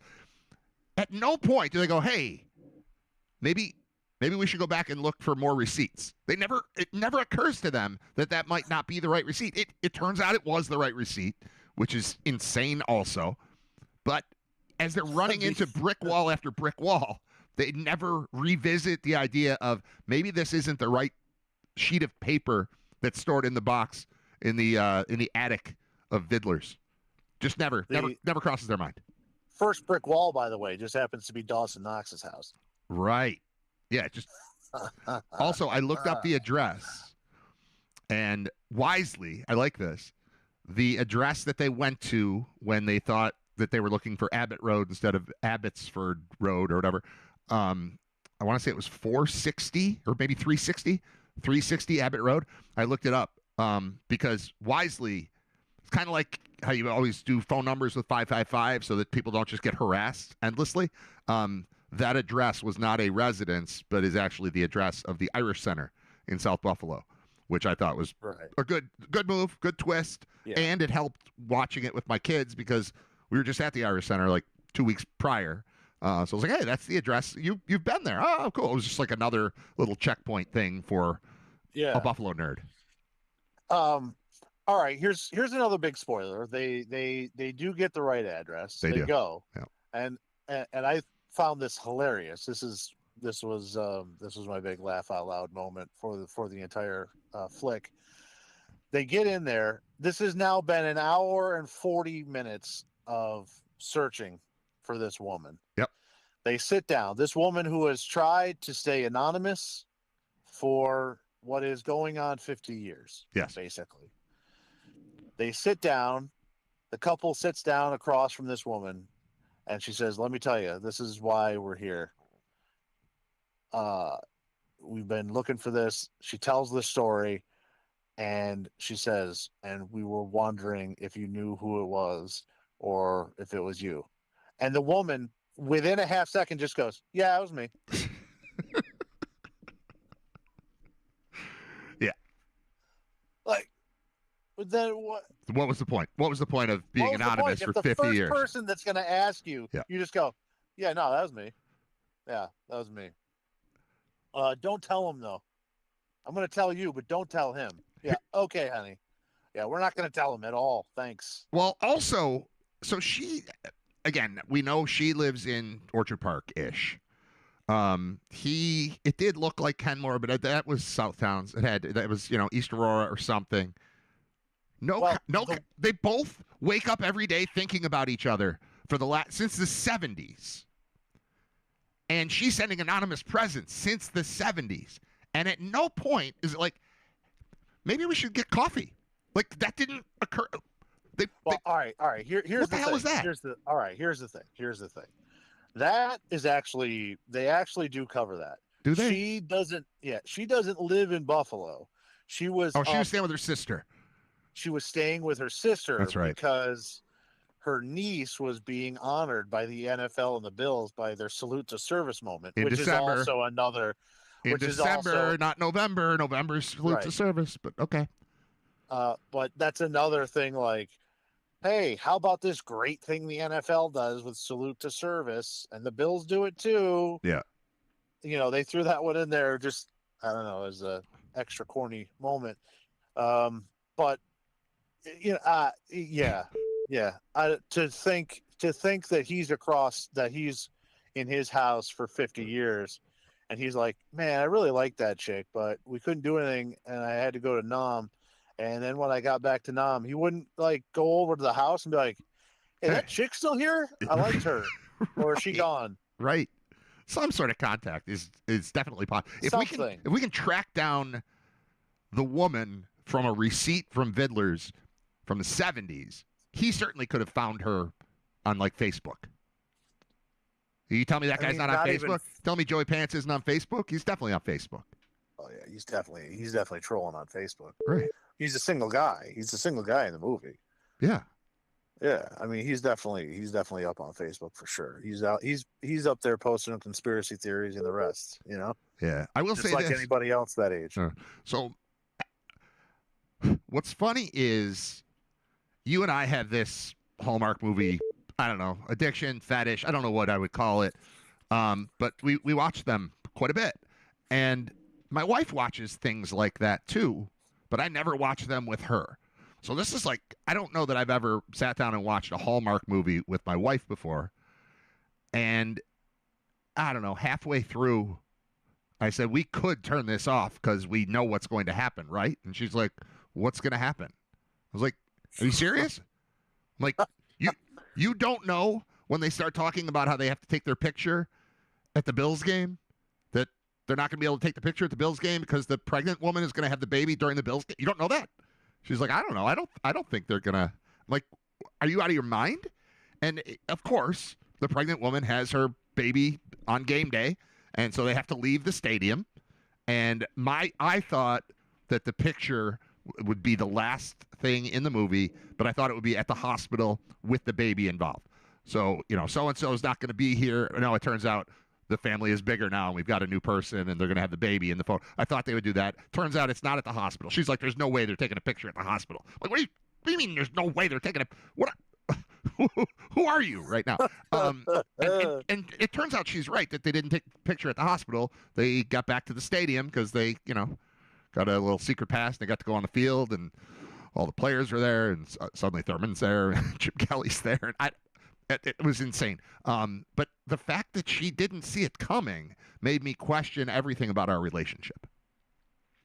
It would be an interesting psychological study, because I think all the things that you and I think men in general see, they just don't see that. They just don't see it.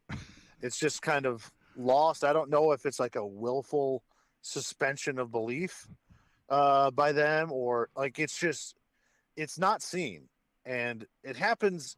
It's not just those shows. It's a lot of TV shows in general, where like my wife will start watching a new series, and I'll walk into the room and I'll be in there for 3 minutes, maximum 5.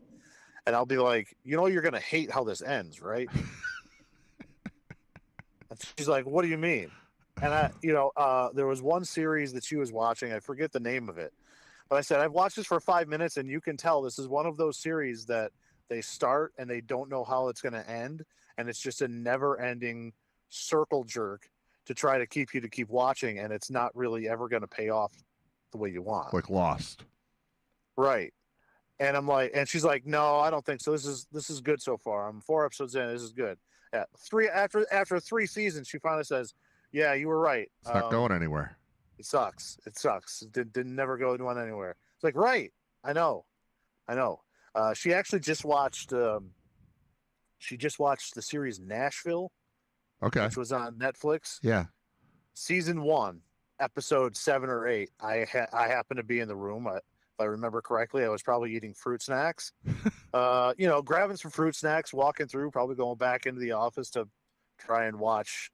Hour number 4 of the Miami, Ohio Redhawks, and I said, "You're going to be sad when all these people die in some type of bus crash, like they're going to go off a cliff or something." Because it's music based, and that always happens. That's how music ends. Yeah, Death. she's like, right. She's like, no, that's not that type of. It's not that type of show.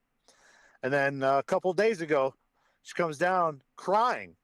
I said, "So what's wrong?" The bus crash. What's wrong? She said, "There's a plane crash." Plane.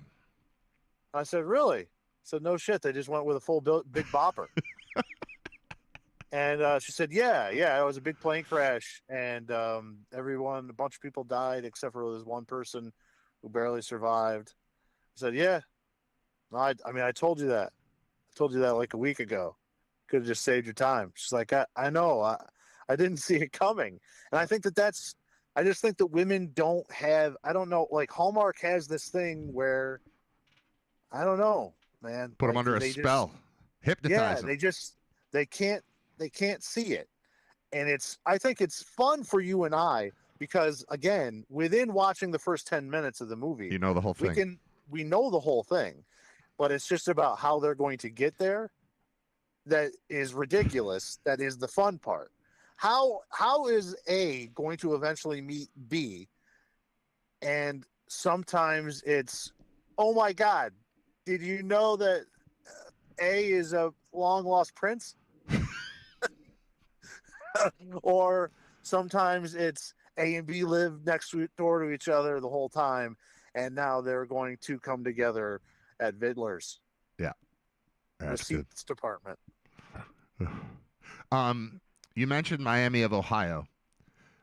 They are going to the MAC championship game despite being tied with two teams that they lost to, and we had a healthy little debate about it. There's a part of me that thinks it's all right, but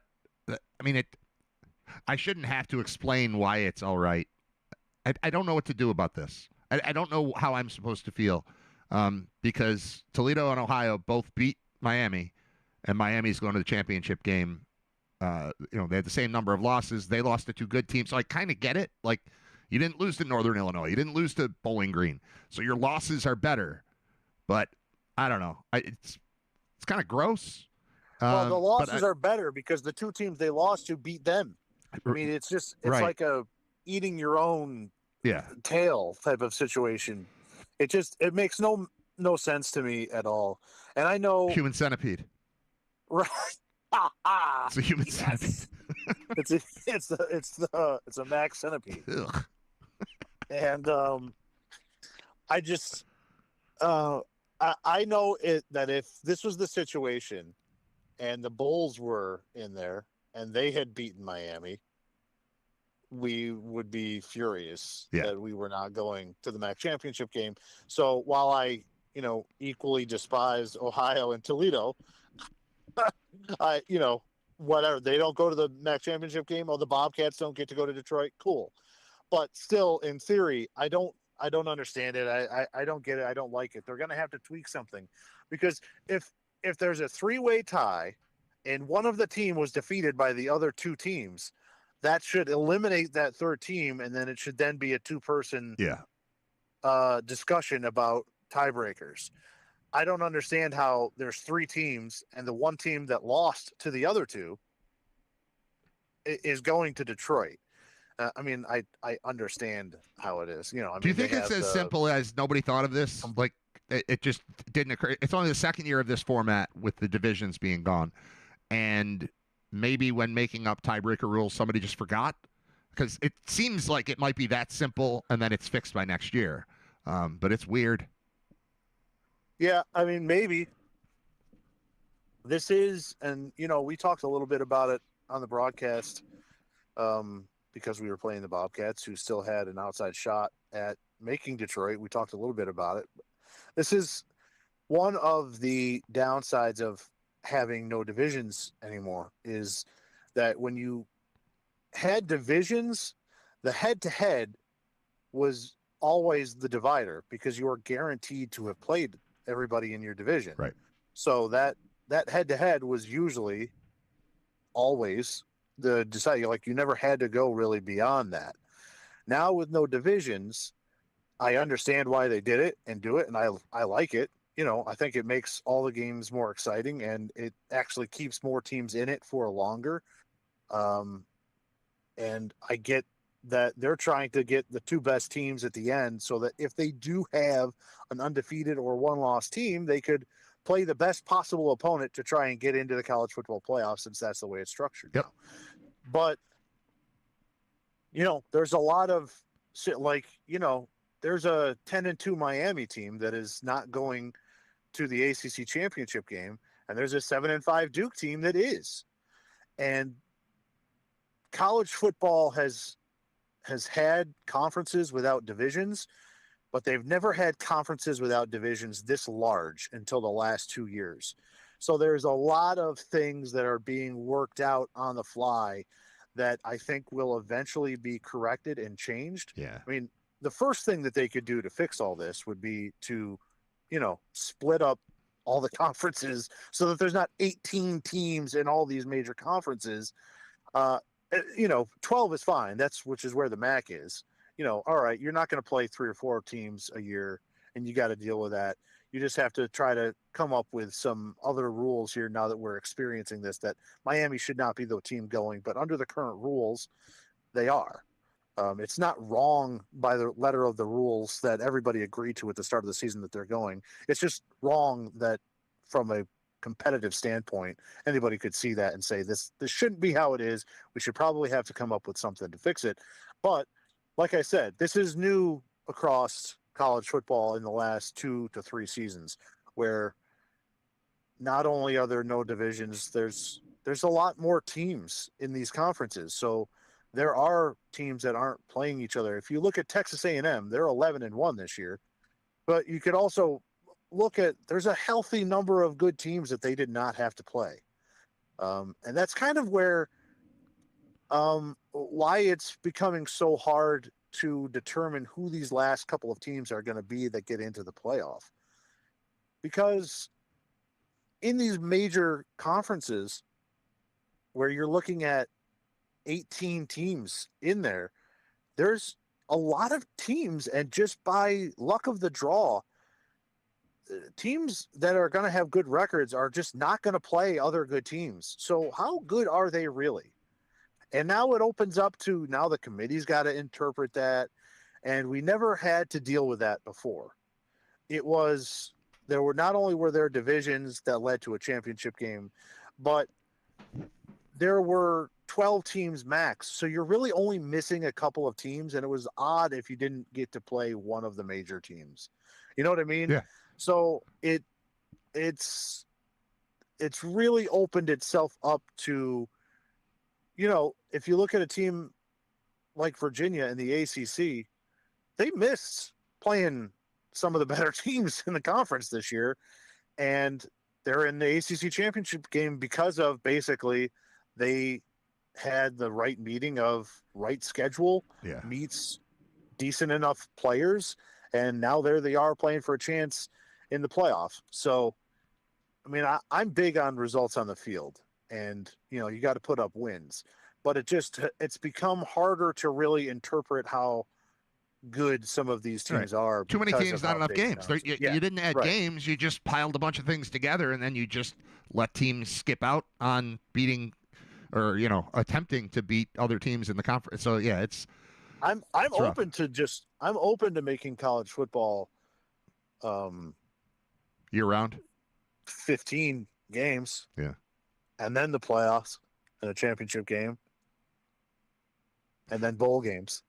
I never would have thought we'd get to where we are. I mean, that sounds crazy, and it's like, that would never happen. But I didn't think we'd get to a playoff where this many teams are playing this many extra games with all the pretend talk about academics and whatever. It's like it's surprising that we are where we are. Would it be that crazy to take it another step? I don't think it would. It sounds crazy until you think about, and this will lead into the current situation that has unfolded this weekend with Lane Kiffin and a lot of coaches around the country. It sounds ridiculous to say, all right, well, let's make a 12-game regular season and let's make it 14 games and then everything else. Now, you may say, why? Well, all right, are these schools and these conferences going to turn down more money for the games? Not only from the home gates, but from the TV revenue and everything else that comes along with it. I mean, they've basically destroyed a lot of tradition in the name of getting more money. I mean, we have to see Rutgers play UCLA as a regular season game for the Big Ten. So, I mean, it's not like they cared about anything before. These players now are getting paid. So, it's not they still got to go to school and they're young kids. It's not that anymore. No, that's done. That's done. That's done. They don't get that sympathy anymore because of NIL deals and stuff like that. And then you look at the calendar, which is with 2 more games, I think that they might have the ability to theoretically stretch the college football calendar to reach the spring semester or just before the start of the spring semester, which would change the dates of the transfer portal. And because of that, you'd be able to change the timing of when coaching changes and hires are made. All these hires, the reason why it's so important for Lane Kiffin to get to LSU as soon as possible is because the portal is opening up and they got to go out and recruit and get guys. Well, if you stretch it out, the reason the portal is where it is because in order for those guys to transfer, they've got to transfer schools. It's still an academic process, the transfer portal at heart. And it is where it is so that they can get in before the start of the spring semester. So if you were to take the season and stretch it and push it a couple weeks further and make it closer to the start of the spring semester, you could make the portal and change it into the summertime or at the end of that second semester. Otherwise, they're going to have to really look at and try to change the academic calendar of every FBS program in the country so that they can try to. Otherwise, this stuff with Lane Kiffin is just going to keep happening. It's ridiculous. He's a ridiculous individual. All the work that he did to rehab his image, gone. It's a ridiculous decision, but it's one that under the current format and the dates of college football, he's got to make. And for Ole Miss, they can't let him coach the team while he's recruiting their players and coaches to go to another school at the same time. While he can't be in their office convincing players to go to LSU. Like it doesn't work. It can't work. Like, the emotional plea of, I hope they let him finish out. No, if he's going to go somewhere else, he's got to go somewhere else. He's not here anymore. It doesn't work like that. You can't, people on TV and even Lane Kiffin he was making an argument for an open relationship. He wanted an open relationship. Well, guess what, man? You can't bang LSU and then come home and get the emotional support of Ole Miss. That's not going to happen. You gotta pick one and go. And he picked them, and he's leaving. He took 6 years to build a national championship contender. He's finally got it, and it's their best year ever. And he's just bailing on it to go to LSU. But I mean, he's probably going to make dozens of millions of dollars. Yeah. So I get it. I get it. But what I mean, you think about, obviously it's at a lower level, but you think about when Lance Leipold left UB for Kansas and was picking off players that we really expected to be a big part of the team next year. It's like, all right, I get that you're going, but can you just go? Can you just leave us alone? And I'm not mad at him. I get it. He's trying to succeed, and but man, it worked. It did. It did work. I get it. It worked. But He won. But he did a great job of building the program here. And then when it was time for him to go, he took from what he built here. And it's like, look, it's not bad enough that you're leaving. You're going to take the kids too. You're not only moving out on me. You're taking my favorite children. Like, don't do that. So, but I don't know what you do to solve it. The way that the overall climate is set up in college football, this is the way it has to be. It's the timing of the calendar, and it's the fact that they still have that college football still has to work with all of the changes and all the nonsense. They still have to work within the framework of the academic part of it. And the academic calendar is basically the same for, there's 2 semesters. There's a fall semester, there's a spring semester, and they have to operate within that. And the transfer portal works basically once the end of the fall semester is done. They then get a month basically to decide and apply and go and put their information in so that they can start in the spring semester and they can continue on.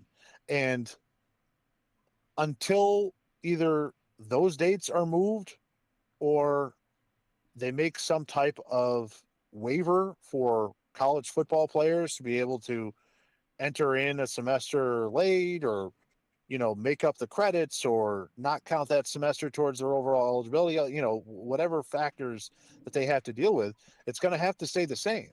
So, and with how important the transfer portal is now in college football, a coach has to leave. He has to leave. Tulane, and it's different going from a group of 5 team to a power team. The Lane Kiffin thing is interesting because if Ole Miss was in the Sun Belt and going to the playoff, Lane Kiffin would be coaching throughout the playoff with that team. But Ole Miss is in the SEC and leaving not only for another team in the conference, but like a rival. Like, one of the big chants if you go to an LSU game is go to hell, Ole Miss. Like, they don't like each other. So not only is he going to another team in the conference, he's going to a team they all hate. So it's a different, he's in a totally different situation. That's why you're seeing the coach of Tulane is going to, I believe, Florida. Yeah. Summerall's going to Florida. But he's going to stay with Tulane, coach in the American Championship game. And if they were, if they get ranked high enough in the playoff, I bet you he'll be there too for the playoff, because that's group of 5. And it's like, hey, we appreciate you. This is our shot. Yes, go ahead and take it. And we understand that you're leaving. Just the same way where if this year the Bulls were making it and Pete Lembo got hired by Michigan State, he'd be staying with us and we'd be fine with that. Right. And then he would leave once everything is done. Would it be ideal? No. I mean, it would still suck. But, there's a difference. There's a difference there between. Yeah, you see it through at the group right. of 5 level. You see it through before jumping, and that's probably right.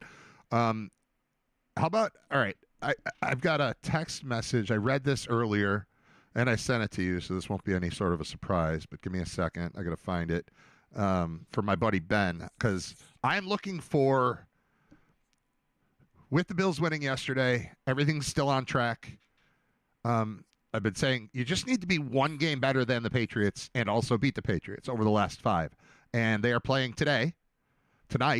My buddy Ben is going to the game. He says, I'm going to the Pats-Giants game tonight with some Giants fans. Can you and Scott please bullet point your discussion in such a way as to allow me to pass your comments off as my own? Please and thank you. So I guess I'll just start with this. How are we feeling? I'm just Tommy DeVito. How are we feeling about the Giants' chances of helping out the Bills tonight with a win in Foxborough? Yeah, no, they'll be up 10 with 8 minutes to go and lose by 4. No, they replaced their defensive coordinator. They're fine now, right? I guess. Yeah, they got rid of Bowen, the defensive coordinator. I guess we're going to see how much of the problem he was. I mean, I don't know what you're going to change, if you're going to change too much. I mean, it is noticeable that Wink Martindale was the defensive coordinator a couple of seasons ago, and they were one of the best defenses in the league with less talent. And Bowen came in, and they stink. It's not just that they stink; it's that they stink for like at the worst possible moments. So they'll be okay until the fourth quarter. Like no one has had more points scored on them in the fourth quarter in the NFL than the Giants. No one. So it's like they're fine. And then they'll get to the fourth quarter and everything falls apart. It's very frustrating. Dart is back. That's fun. That'll be fun. He had the last 2 weeks off because of the concussion. People have made a big deal that he's, he's been in the blue injury tent 4 times, but not all of them were for concussions. The one was, but he was fine. The other 2 were kind of other dings and issues. And then obviously this last one obviously was. And the Dart and his performance almost saved Dable's job. But then when he finally got injured and left, Dable putting in Russell Wilson horrible ended Dable's job. So I think that they've actually been a little bit more loose and creative on offense. If you look back last week, in the Detroit game, they had like 2 trick plays that worked, and they were doing that. But Kafka is part of the new era of coaches that doesn't understand when to be aggressive and when it's okay to not be aggressive. What's his name? Dan Campbell for the Lions. Yeah. We talk about him all the time. Like, we get it. 4th down. And I like a lot of the decisions. I get it. But then not all the time. It can't be all the time. Constantly passing on 3 points. It's like, what is going on? They're playing the Packers. This isn't the Chiefs in the Super Bowl. Right. Where you're worried about Mahomes or even classic Brady. If I need to score touchdowns. Otherwise, I'm just kicking field goals to watch Tom Brady score touchdowns. It's not that. And they just, at the end of the last game against Detroit, they had an opportunity to kick a field goal and go up 6. And they didn't, with under 2 minutes to go. And they didn't. And they went for it on 4th and goal from like the 5. Didn't get it. And then the Lions now only need to drive down to get a field goal to tie and take it to overtime. Instead of having to drive the entire field to try and score a touchdown, it drastically would have changed the game. Now, would the Lions have driven down and scored a touchdown? Yeah, probably. I mean, that's what every game has been this year for the Giants. Right. But I would have liked to have had that opportunity to try and defend that. It's much easier. And yet again, another kicker, 59.5 yards, almost 60 yards. Against everyone else, big problem. Against the Giants, no problem. No problem. Yeah. Absolutely no problem. All right. Well, can they finish a game tonight? Come on. You got Dart coming back. They got to finish. They got to finish. They tonight. get Dart coming back. I think that they're going to be very competitive in this game. The thing that I'm most concerned about is that they do not play well against the run at all. But I'm going to hold out hope. They can't change too much on a week, but having somebody else call the defensive plays always does add in a wrinkle that the other team isn't quite prepared for. They don't really know how he's going to approach this game, a new play caller. So that does give a little bit of an edge, at least early on, to the Giants defense. And they've got guys on the defensive line. Brian Burns has been great this year. And, it's been all for naught. And Brian Burns been good. Is Dexter Lawrence ever going to do anything? I don't know. He's got like a sack this year. He got the big contract. Is he going to show up and play? Or is he just going to continue to kind of be invisible in the middle? Saw some flashes against Detroit, but he's been a big nothing this year. Yeah. nothing, and that's been disappointing considering he's really, when they've been approaching the draft thinking, all right, we got Dexter in the middle. If we can get somebody on the outside so that he's in single, he's got a man-to-man blocker, he's going to be able to beat that guy, and then we're going to have outside and inside pressure. And it hasn't been that way at all. It hasn't been that way at all. The way I'm thinking about this is I don't think the Giants are 2-10 bad, and I don't think the Patriots are 10-2 good. And at some point that shows its face. Let's hope it's tonight. That's what I'm banking on. That's yeah. I mean, the Giants have blown 6 games in which they had a 10-point or more lead. Yeah, they're about a 500 type of team that's sitting with a 2-10 record. I think the Patriots are about a 8-4 team that's sitting with a 10-2 record. So I'd like to see some of that just kind of clear itself up tonight and do a big favor for the Bills as they're attempting to push for this AFC East. So that's what I'm looking for. So if you could just provide that tonight, Scott, I would appreciate it. I'm trying. All right. I'm trying. All right, I'm cool. trying. We'll give you 3 good quarters of that. All right. try for 4, man. Try for 4. All right. We're done. Thank you very much for your time, Scott. We'll talk to you on Friday. All right, see you. All right, bye. There's Scott Wilson. I'm Brad Ryder. That's the end of the show. It's Ryder Radio. It's episode 216. It's in the books. And I'll be back with you tomorrow at 10 a.m. for episode 217. Don't have any guests lined up right now, but I have a feeling that by the time tomorrow rolls around, we will have at least one to discuss the world at large with me here on episode 217 of Red Radio. Thank you for listening, watching, sharing, liking, subscribing, all the stuff. I appreciate it. And for coming back after I took a week off. I was a little worried. Like when the radio part of Ryder Radio ended at 100 episodes, I was like, okay, that's Friday. We're doing a show Monday. Because I got to stick with the rhythm of it. Taking a week off, honestly, there was like a little bit of, do I definitely remember how to do this type of thing that crept into my head like last night and this morning. But we're fine. We're good. We're back on track. And that'll do it for today's show. That's it. Goodbye. What are you doing for lunch? I don't know. I have a turkey sandwich. We're gonna go around the corner. I think you should come with us. This is a great place. Okay. We brought you a shirt. You get out of here? Will you get out of here? Will you? Now, will you go to lunch? Go to lunch. Will you go to lunch?